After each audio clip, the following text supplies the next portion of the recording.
من همین مرد بزرگ برای ملت تاجیک همه گپای گفته رفتم، همه وصیت و نصیحت کردن که همین ملت از یک گریبان سر برآورد، همین ملت به همدیگر مهربان باشد، همین ملت همیشه همدیگرش دوست دارد، قدر کند، عزت و حرمت کند. بیبی زیبینیسوی خدا جان رحمت کند، جای جنت کند.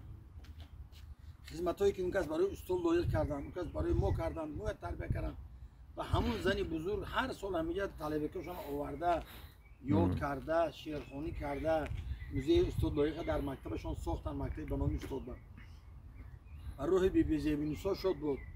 رو دهانم نمیرد بگم که رامیش نیست. رامیش خدا رحمت کنه. بله. رامیش هیچی ندیدن این زندگی. رامیش که بسیار بچه زور بود، کتاب شناس و کتاب ساز بود، جوان مرد بود و آداب بود و ادب بود و حقانی بچه لایق بود.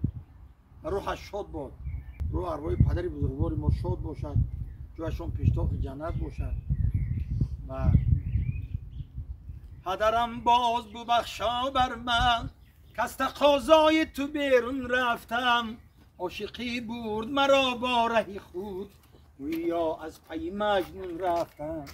پدرم باز ببخشا بر من گر نمانندی تو من دهخانم، نسخه پاکی تویم در دنیا من سراپای تو را میمانم.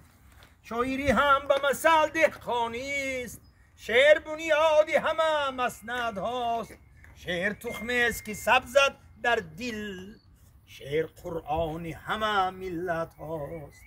رو ارواح استاد لایق و همه اینجا خورفتگی عزیزای ملت، بزرگای ملت تاجیک خدا رحمت کند، روحشان جنت کند، روحشان شاد باشد. ما پیونداشان، فرزنداشان، دادراشان، شاگرداشان تا همین دنیا به هستیم با شعر استاد، با وصیت‌های و نصیحت‌های استاد زندگی میکنیم و همیشه میگیم که استاد راحتان شاد باد. این ملت تاجیک، این دولت تاجیکان جاویدانی باشد، پاینده باشد و همیشه همه بزرگوارای ما جاشان جنت باشد، گروهشان پرنور باشد.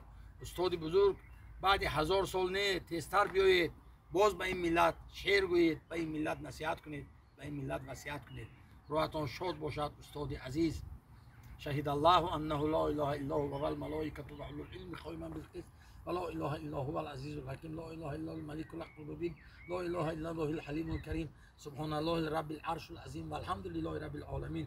ربنا آتنا فی الدنیا حسنه فی الاخره حسنه وقنا عذاب النار برحمتک یا ارحم الراحمین. جاتون پیشتاق جنت باشد. الله اکبر، الله اکبر. همه تو شمالتون میمونم.